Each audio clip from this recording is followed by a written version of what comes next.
Olá, eu sou o Jefferson da Fonseca, ator e jornalista, e mais uma vez tendo o prazer aqui de estar no nosso Sempre um Papo virtual, a convite do Afonso Borges. Essa é uma realização da Associação Cultural Sempre um Papo. Esse projeto, esse programa tem o patrocínio da Lei Estadual de Incentivo, o Governo Estadual de Minas Gerais, por meio da CEMIG. E para a gente é uma alegria enorme, né, dar continuidade a esse trabalho já há quase 40 anos aí. Hoje, para nossa alegria, temos Para Hoje Respire com o Raik, um jovem escritor de João Pinheiro, que está aqui com a gente, já está aqui comigo na tela, vai dizer oi para todo mundo e daqui a pouco a gente volta. Raik, com você. Oi, tudo bem? Obrigado pelo convite. Quero muito agradecer a você, ao pessoal do Sempre um Papo. E vamos bater um papo sobre esse livro, né? O Para Hoje Respire hoje. Com muita alegria. A gente agora vai ver um vídeo de 1 minuto da nossa patrocinadora, a CEMIG, e a gente já volta. A cultura é uma força que ilumina a vida das pessoas. A cultura é uma energia que gera movimento, energia que conecta, aproxima, emociona, que toca cada um de nós de um jeito diferente. A cultura é tudo aquilo que transforma. A CEMIG, maior incentivadora da cultura de Minas, aplaude de pé este espetáculo.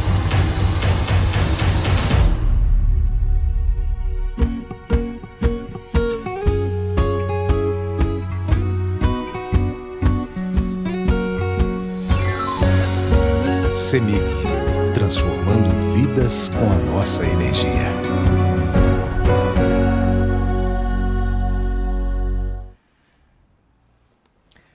Estamos de volta, essa é a capa do Para Hoje Respire, do Raik, e eu queria começar, Raik, com uma provocação. Primeiro, de onde vem essa inspiração no ar para esse romance de tirar o fôlego? Nos últimos dias fiquei debruçado aqui, sofrendo com a sua protagonista, né? Com raiva de alguns dos personagens dessa história. De onde vem essa inspiração tão romanceada e de um modo tão policial e político também?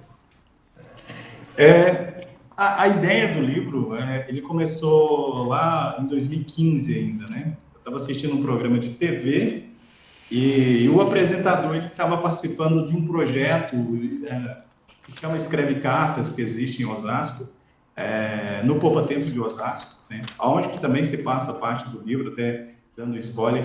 E daí nasceu essa espécie, né, de lâmpada, né, que sempre nasce. Nossa, seria interessante se uma garota tivesse indo até esse espaço com apenas R$ 10, o endereço da mãe dela, e fugindo de um médico, talvez, e ela encontrasse uma pessoa que acreditasse nessa história dela. E fui começando a desenhar a partir daí. E também, né, nessa curiosidade do poupa-tempo, da escrita das cartas, de Osasco, você como mineiro, como é que foi também trazer essa história, trazer as paisagens de São Paulo para esse lugar? Aí a gente agradece ao Google, né? A gente agradece ao Google e as ferramentas que existem. E o mergulho, né, em assistir hoje, a tecnologia, ela favorece em si o escritor, às vezes o escritor que decide ambientar nessa questão realista, né, trabalhar com realismo, com o que é real, né, com espaço e tempo real. Essas ferramentas, como o Google, te permite viajar nesses lugares sem precisar estar nesses lugares. Mas só que existe um risco muito grande, né, que é aquele risco do tempero, do real, né? Então eu corro esse risco nesse livro, né, de não ter pisado ali em Osasco realmente, né, mas de fazer essa pesquisa, né? Tanto que o endereço onde que a mãe do meu personagem, a rua existe, né? E quem morar nesse endereço talvez pode ficar até um pouco, pode até me processar. Sou o caso. Mas ao mesmo tempo, assim, é um modo de você, como um provocador da escrita do outro, como um escritor de escritores, né? Como um mentor de escritores, aumentar o seu desafio, né? Eu acho que você foi muito desafiado, porque, sinceramente, como leitor, eu cheguei a achar que você estava morando em Osasco, estava morando na região, conhece bem as praias ali, essa praia onde você termina, né? Onde você, no último bloco, você traz para o seu leitor. Eu cheguei a achar que você estava caminhando por esses lugares mesmo. Não caminhei por esses lugares, né? E essa é uma boa pergunta, porque ninguém nunca me fez essa pergunta em todos os papos que eu tive falando sobre o livro, né? Até sobre essa questão da ambientação e falando também desse perigo que é, né? O risco que é estar ambientando um livro em um espaço real, né? E para você ter esse cuidado, né? Então, assim, a tecnologia, ela favorece, e o poder também, né?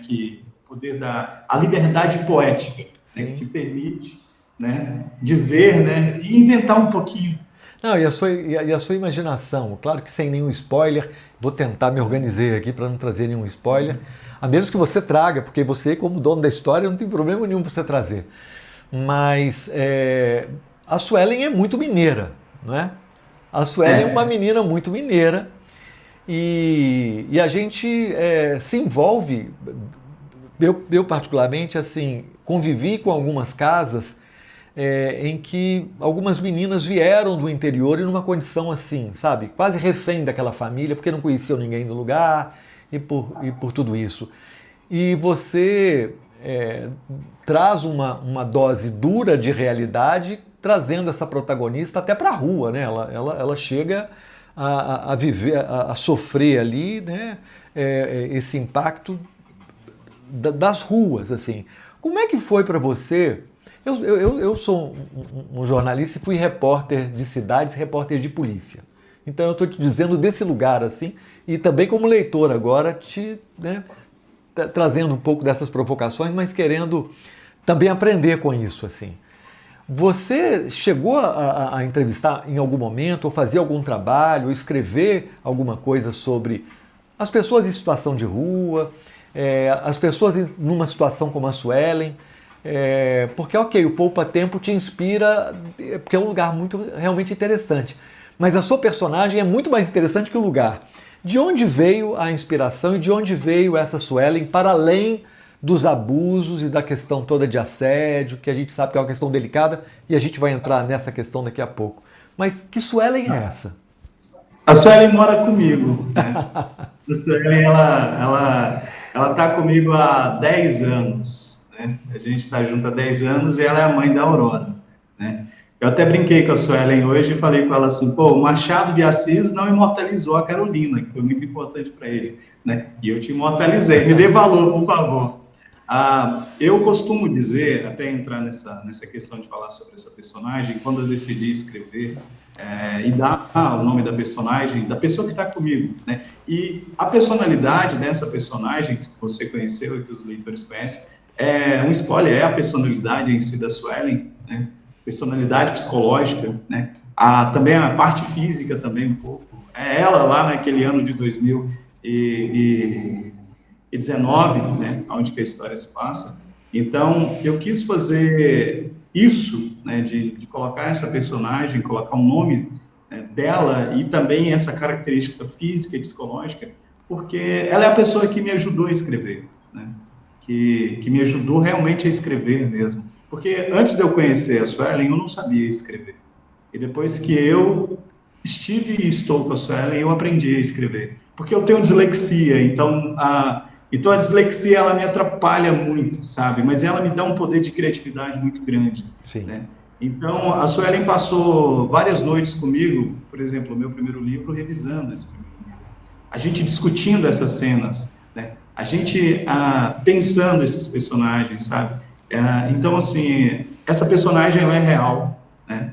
Como pessoa, né? É uma personagem muito importante.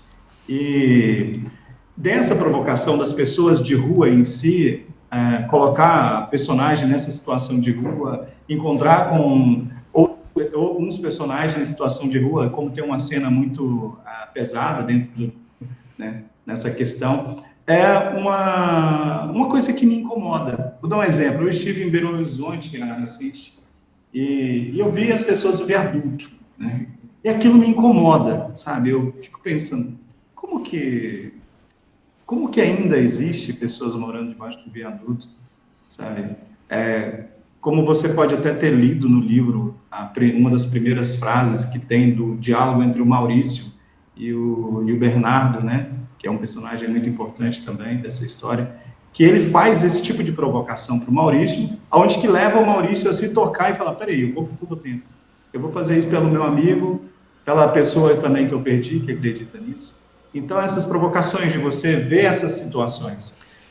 Aonde eu moro mesmo, eu vejo muitas pessoas em situação de rua, e isso me incomoda bastante. E eu penso, o que eu estou fazendo por essas pessoas? Qual é a única coisa que eu posso fazer é escrever, sabe? Essa é uma conversa muito boa de se ter. Especialmente que na sua resposta me vem uma série de outras perguntas, né? Especialmente porque nessa sua resposta de que eu tenho a Suelen comigo, ok, você tem essa personalidade, os traços desse perfil que está aqui muito claro, mas a jornada da Suelen no livro é uma jornada, e aí você me provoca a te perguntar, é uma jornada que nada tem a ver com a sua Suelen. Entre aspas, sim. Entre aspas, sim, porque ela já sofreu, como... Eu acho que, vamos colocar aqui, qual mulher que não é assediada hoje no trabalho? Não, sim. Entendeu? Não, sim, sem dúvida. Mas eu estou dizendo porque nós temos um arco dramático e as sim, camadas sim, estão sim. aí, mas nós temos Aí uma narrativa e uma questão policial, e uma questão de fuga, uma questão quase de ausência também, né? Que isso dá uma complexidade ainda mais, enriquece muito o livro. Mas só para ver se eu entendi muito bem, assim, você trouxe a personalidade dessa companheira incrível que você tem para uma história que ela não viveu. Sim. Ok? Aí é onde que entra a criatividade, né? Exatamente. A criatividade e essas provocações, né? E também nasceu assim, eu fiquei me perguntando, será que ia ficar legal? Né? Porque é uma exposição, né? Quando eu falo sobre isso, você acaba expondo. Né? Sim. Então, essa personagem ser dessa maneira e tudo que acontece dentro dessa história, né, que acontece, e aí quando a gente fala isso, aí vem, sabe que realmente isso pode ter acontecido também com essa pessoa? Né? Sim. Não, e uma outra questão, e aí a gente vai entrar, porque é um fator político, né, e todo escritor tem um pouco esse lugar como um recorte do seu tempo, e você se posiciona muito firmemente aqui, né, as suas personagens são um pouco o retrato do Brasil. Essa polarização está presente aqui de modo muito evidente, né? E acho que você concentra também uma certa fúria e uma certa angústia com muito do que estava acontecendo nesse período, né? E você traz isso. O Alonso, por exemplo, é um retrato, é um estereótipo da extrema-direita no Brasil. Estou enganado, sim ou não? Não. E essa é a questão. Porque o livro ele foi escrito muito antes, ele começou a ser escrito muito antes dessa polarização toda, né? Vamos dizer, desse chamado mito que nasceu, entendeu? Sobre esse cidadão de bem que era tão escancarado. Então, esse personagem em si, ele nasceu antes. Lá em 2015, eu já gerava esse personagem, né?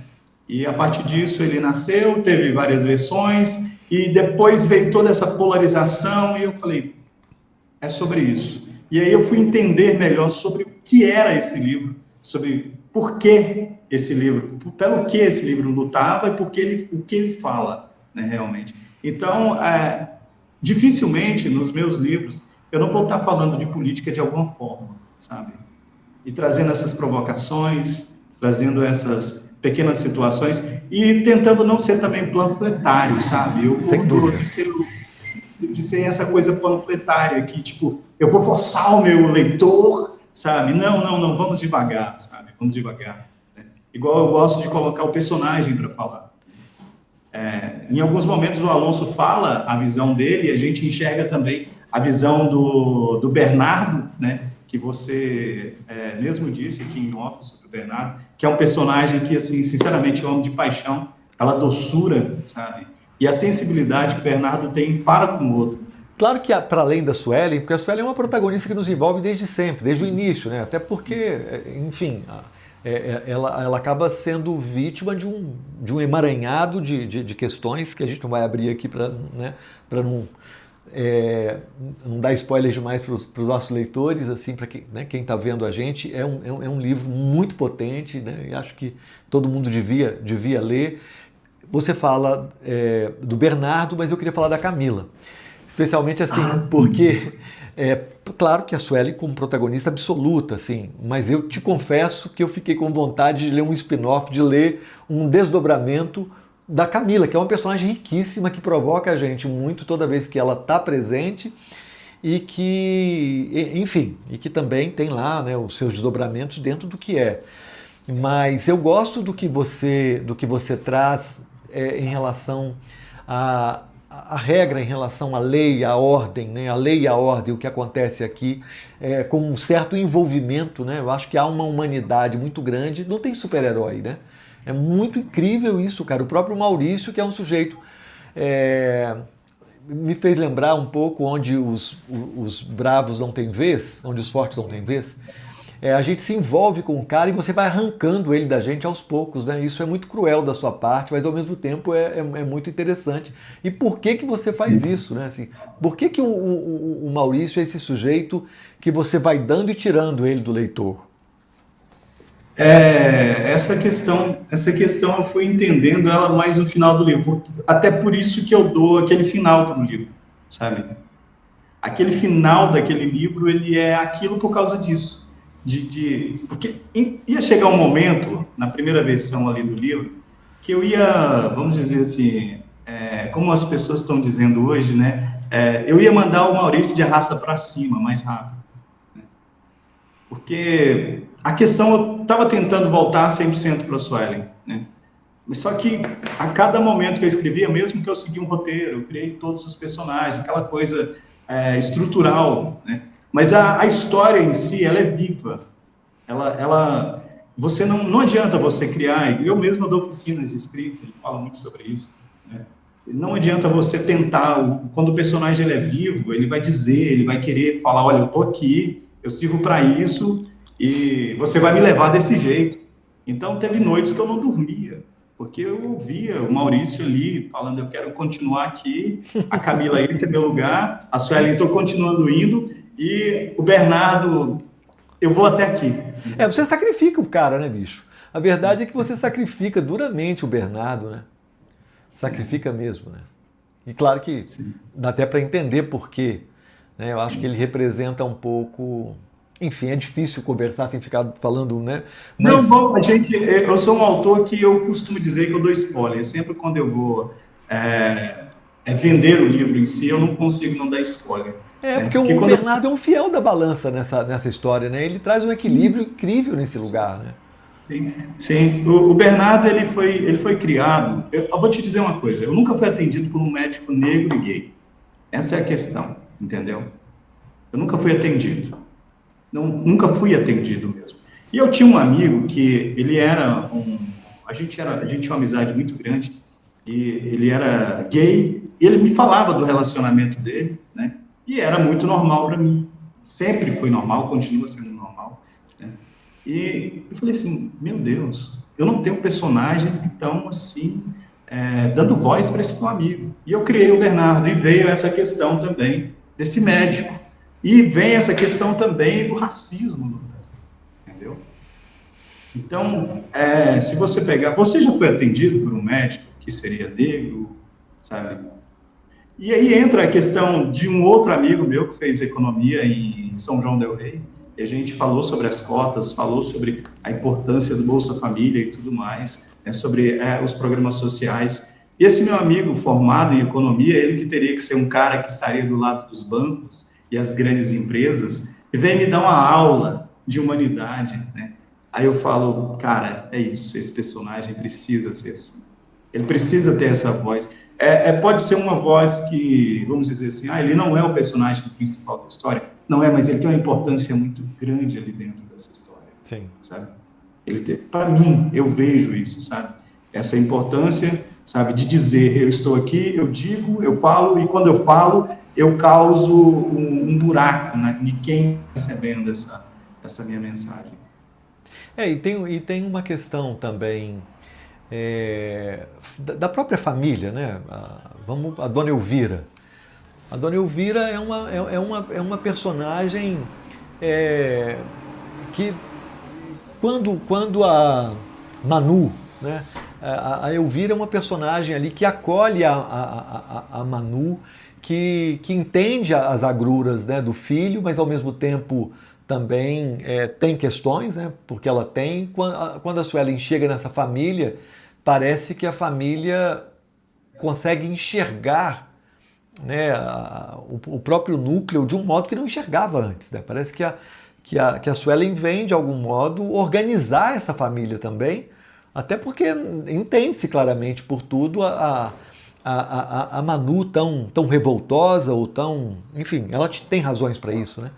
E a mãe mais um pouco do lado ali dessa neta filha, né? Meio que cuidando. E eu gosto muito como você escreve e nos blocos, a partir do momento em que a Suelen chega nessa casa, você nos leva para um outro lugar.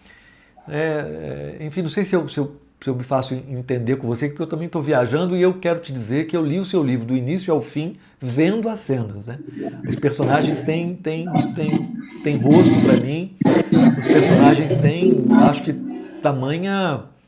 tamanha riqueza mesmo, né, desse seu cuidado, né, na escrita, nas camadas dos personagens, toda a narrativa.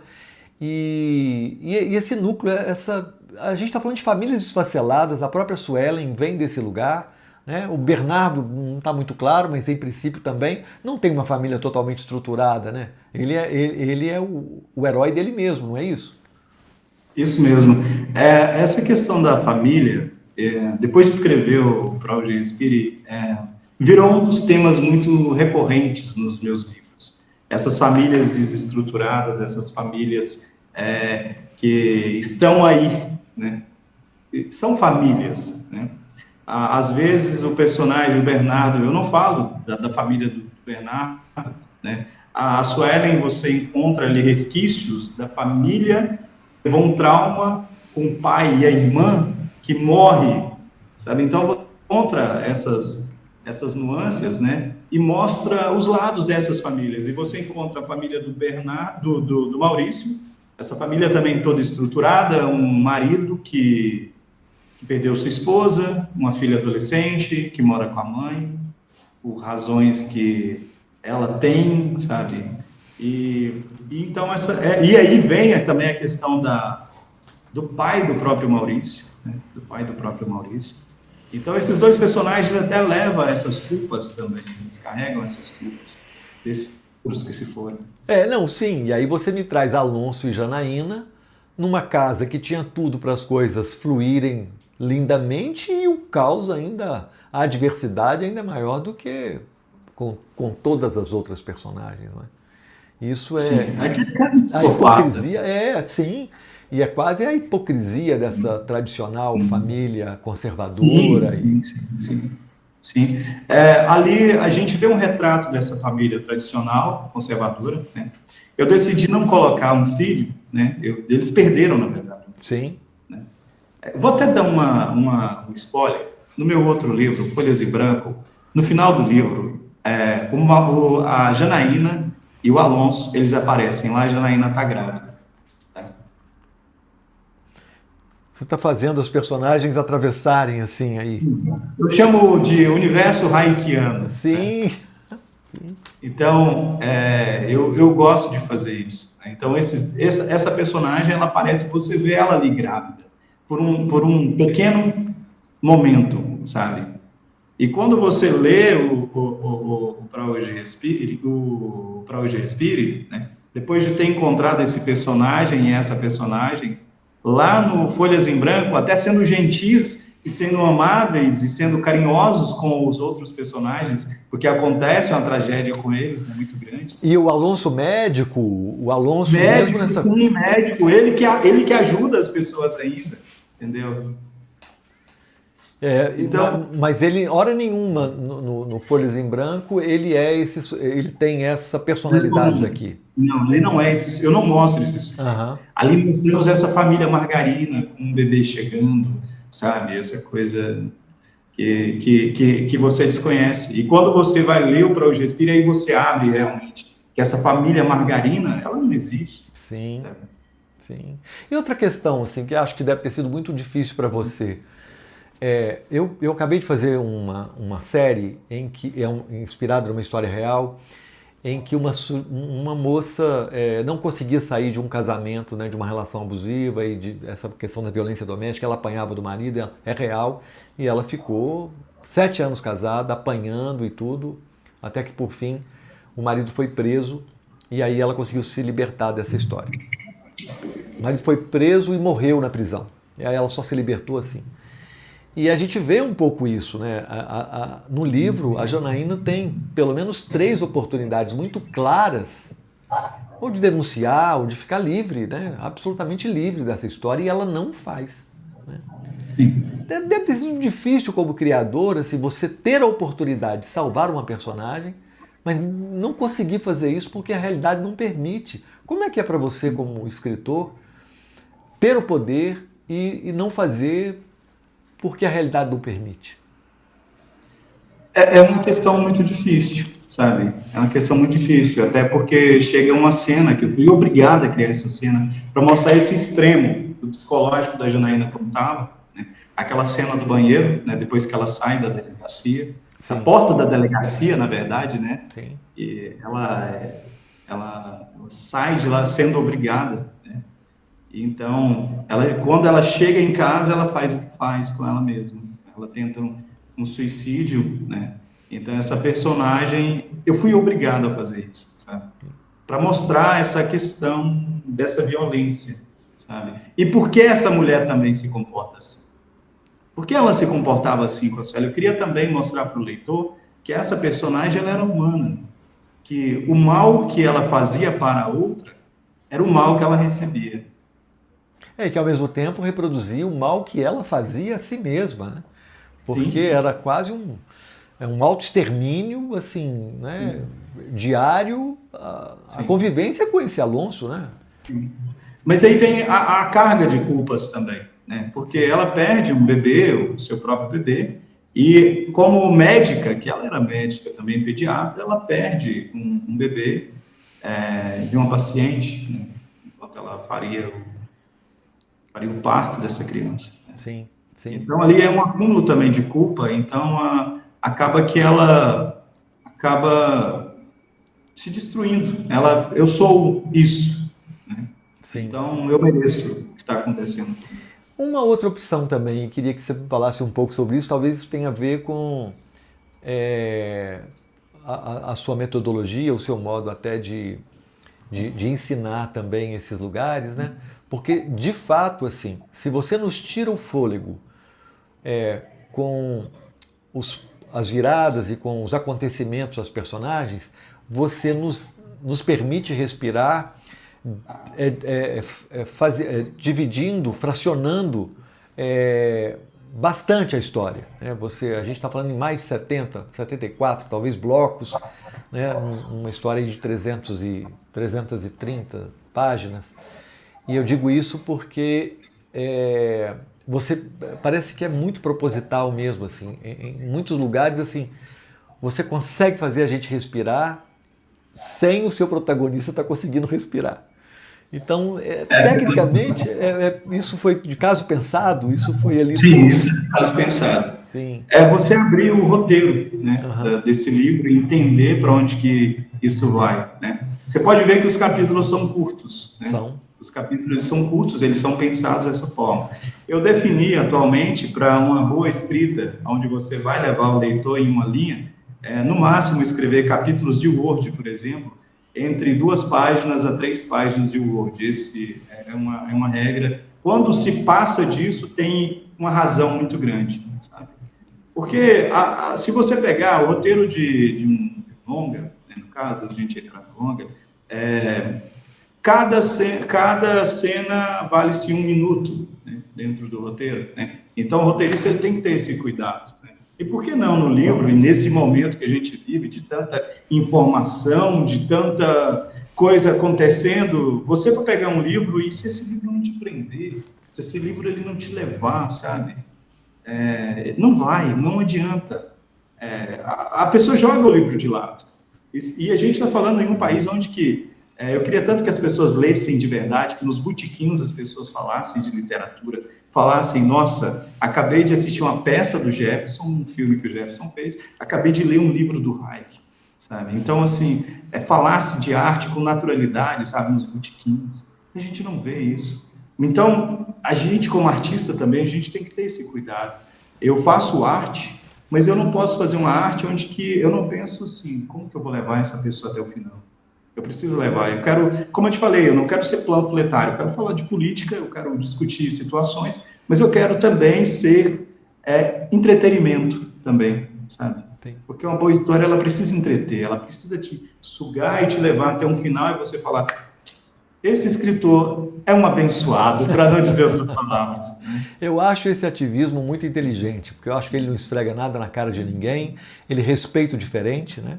Ele respeita o diferente da melhor maneira possível, né? E isso mexe mesmo muito com a gente. Tecnicamente, eu digo porque eu sou um sujeito dos roteiros também, sou um apaixonado por Bob McKee, o próprio Sid Field, essa história toda, e eu vejo com muita riqueza quando você conta as histórias paralelas, você nos dá um trecho e aí você nos traz uma outra cena e você deixa aquela cena, a gente fica ali, sabe que a coisa está acontecendo e você divide isso muito bem nos seus blocos e te confesso mesmo como leitor que isso fez o seu livro ainda mais atraente, ainda mais interessante para a minha leitura e certamente para os nossos leitores, né? Porque você não pode, acredito, que não dá para você padronizar o leitor, né? Porque tem leitor que gosta de todo tipo, né? Sim. Mas não é que se sente provocado às vezes por uma leitura mais longa, por uma coisa mais confusa, não linear, enfim, tem muitos E tá modos. tudo bem. E tá tudo bem, né? Mas eu acho que esse jeito que você faz, sinceramente, eu acho que você acaba tendo eu sinto isso muito sinceramente. Eu acho que o seu livro tende a agradar um número maior desse tipo de leitores. Eu acho que ele pega os mais profundos que gostam de se perderem na leitura e aqueles que têm alguma dificuldade, que poderiam ter alguma dificuldade em seguir o raciocínio dos personagens, mas você faz isso a sensação que eu tenho é que você tem o seu leitor pela mão. Você leva ele pela mão nas páginas do seu livro, né? E esse cuidado tá mesmo, faz parte, e aí a minha pergunta, para certamente quem está vendo a gente e gostaria de escrever como você, né? Isso está um pouco nesse seu cuidado de ensinar as pessoas não só a escrever, mas também a ler? Sim, um adendo importante. A minha mãe, ela não me lê. E aí eu queria que a minha mãe me lesse. Então, sempre quando eu escrevo, eu termino um livro, a minha mãe ou ela compra o livro, geralmente quando a condição está melhor, esse o Pra Onde Respira eu dei de presente para ela, mas os outros minha mãe comprou os livros, né? E ela nunca lê, ela tem todos os livros. Então, eu escrevo sempre pensando naquele leitor também que não tem o hábito de ler.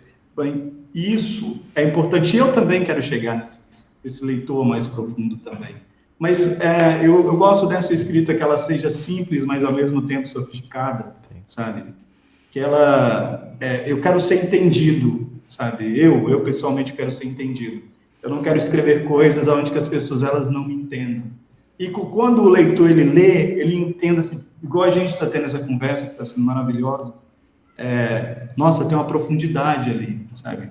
Ele está me dizendo algo bem filosófico sobre a vida. Aí ele está dizendo algo político. Eu vou te dar um exemplo muito, muito claro. Uma cena onde que a Suelen entra no botequim e ela vê lá o rosto dela na TV. E tem dois caras brigando ali. Aquela situação é o retrato do Brasil. A Suelen, ela é a personagem, o brasileiro comum que só quer saber do seu feijão, do seu arroz, sabe, da carne mais barata, só quer saber se o salário vai aumentar. E enquanto a gente tem ali dois lados, sabe, Sim. brigando. Sim. Não, e é incrível, né, cara? Porque ainda você traz a questão do sujeito, né? Na prerrogativa de chefe da nação, de colocar o filho embaixador nos Estados Unidos, né? Assim, isso é... Sim. Aquilo ali, quando eu ouvi aquela notícia, e aí o Maurício até fala, esse cara pensa que isso aqui é monarquia? Entendeu? Porque eu olhei para ele, aquilo eu falei assim, caramba, Machado deixou vários registros, eu preciso registrar isso. Sabe? Não, é incrível. E ainda tem uma outra coisa, que talvez seja o grande desafio, né? Eu sou... eu estou muito mais do lado de cá do balcão, porque eu sou um sujeito, um usuário de sujeitos criativos como você, né? Eu sou um sujeito que tenta construir personagens a partir da criatividade, né? Nessa origem, né? Nessa gênese, nesse lugar.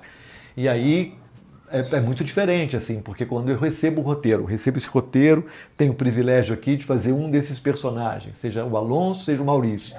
E aí eu vou tentar trazer na linha da vida todo o arco desse lugar, e eu vou tentar entender as minhas agruras, os meus, né, enfim, meus vícios e as minhas virtudes. Eu vou tentar entender isso aqui da melhor maneira possível, e naturalmente às vezes isso vai não no mesmo sentido do autor-criador, porque o autor-criador ele está aqui preocupado com tantas personagens. Quando você teve talvez a Suelen, por ser uma personalidade muito presente, próxima de você, mas quando você parou para pensar exclusivamente num único personagem, do início ao fim, de como ele nasce e até onde ele vai, todos os seus vícios e as suas virtudes. Talvez essa prerrogativa e esse lugar é que me faz fazer essa outra provocação, que é como distribuir esses personagens e na linha da vida você, Hayek, da sua pouca idade e muita experiência, mas como é que você consegue dar voz para personagens tão diferentes, tão antagônicos, né? Como é que você dizer como eles, ainda que você traga aqui um maneirismo, ou um vício de linguagem, né, da própria Suelen, um jeito de dizer, mas você tem aqui um chefe do hospital, um cara que é uma autoridade, né, um cara, né, um doutor ali, muito respeitado e tudo mais, corrupto inclusive, né? E aí você tem ali o Bernardo, que atravessou certamente muitas dificuldades para chegar nesse lugar, e está nesse lugar, né? Talvez seja um herói nesse lugar, né? Que tenha sido sacrificado para a força maior da história. Mas e aí? Como é que é isso, assim? Essas vozinhas ficam aí na sua cabeça? Que exercício é esse de escrever como tantos? Sim, a rua. Você está nos lugares, você escuta as pessoas falando, você conversa com as pessoas e eu olho e falo, essa pessoa ela tem algo ali que seria interessante para um personagem. Eu mesmo brinco com várias pessoas quando eu as encontro, pessoas diferentes, né? Você é um personagem pronto. Você é um personagem pronto. Porque são pessoas, né? Então, eu tenho assim a oportunidade de conversar com vários tipos de pessoas. Por ter vindo da comunicação, ter trabalhado com rádio por muito tempo, uma das minhas profissões, né, as várias. Então, eu comecei no rádio muito cedo, né, eu tinha 13 anos quando eu comecei no rádio. E eu sempre tive essa abertura de querer ouvir, de querer entender o outro, né? Rapidamente, só para você entender. Eu estava fazendo uma caminhada, saindo da casa de uma amiga, indo para casa. E encontrei com um senhor de frente ao hospital, né, sentado lá. E parei e comecei a conversar com esse senhor.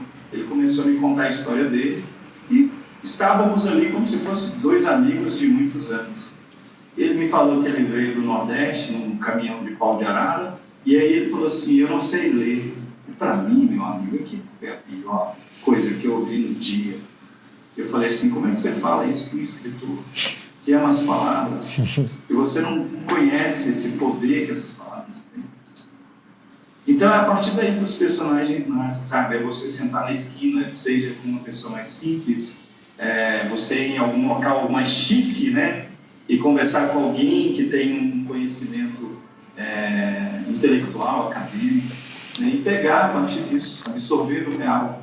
Eu gosto de absorver do real, assim, e criar os personagens a partir daí. E graças aos santos roteiristas existem a ficha de personagem. É verdade. Raik, olha, cara, eu de verdade, essa é uma conversa que renderia muito. Vamos estendê-la aí em Paracatu, porque eu vou sempre a Paracatu. Vamos estender essa nossa conversa, esse nosso encontro. Foi um prazer enorme te conhecer, de verdade. Vida longa aí para sua escrita, vida longa para suas ideias. A realidade, jamais a ficção vai conseguir superar a realidade, né? Outro dia eu estava pensando o caso da Flor de Lis. Nem Nelson Rodrigues, meu dramaturgo predileto, nosso Shakespeare brasileiro, nem William Shakespeare conseguiu pensar em algo como a Casa da Flor de Lis, né? Então, quando a gente aguça esse nosso olhar, essa percepção para a realidade, para quem está do lado, para quem está perto, está tudo aí, né? É só a gente organizar e essas mentes aí, né, iluminadas terem a oportunidade de trazer isso e dividir, e que você possa formar aí cada vez mais leitores, mais escritores leitores, mais leitores escritores. E queria abrir esse espaço agora primeiro para você dizer onde é que o nosso leitor pode encontrar o seu livro, onde pode encontrar você nas redes sociais. E, enfim, esse espaço final agora é seu aí, cara. Eu agradeço a você, Jefferson, por esse papo maravilhoso, tão profundo, né, sobre o Progespire. Obrigado mesmo. Agradecer ao pessoal do Sempre um Papo, a Afonso, a Tereza, a Nina, que está com a gente aí dando essa força. Obrigado mesmo. Esse programa que eu admiro tanto, sabe? E que eu vejo de uma importância tão grande e de uma sensibilidade gigantesca, né? Que parte desses corações, né? Do Afonso, da Tereza e toda a equipe. Então, isso é muito importante para a literatura brasileira e eu tenho muito a agradecer essa oportunidade. E o Progespire você vai encontrar na Livraria Suíte, está lá por enquanto, mas agora a partir de 2025, o livro ele vai para as livrarias, né? A gente vai disponibilizar nas livrarias e também vai entrar na versão e-book, né? A gente vai colocar em várias plataformas esse e-book. E você pode me encontrar no Instagram, nas outras redes também, é só procurar Raik, R-A-I-K. Né? Algumas estão com o meu sobrenome, hoje eu não uso mais o meu sobrenome, que é Tavares, né? Então, o Instagram é Raik Escritor, tá? É como está na capa do livro aí, não está em algum pontinho aqui. Raik, foi um prazer enorme, muito obrigado mesmo mais uma vez. Eu espero que a gente possa se encontrar em Paracatu muito em breve. Com certeza. Obrigado, viu? Muito obrigado, agradeço vocês por estarem aí com a gente. Aproveitem aqui o nosso canal Sempre um Papo. A gente tem outras centenas de entrevistas, outras centenas de escritores estiveram aqui com a gente também, né? E hoje a gente agradece ao Raik por esse tempo, por essa conversa aí que certamente tocou muitos de nós aí. Um grande abraço.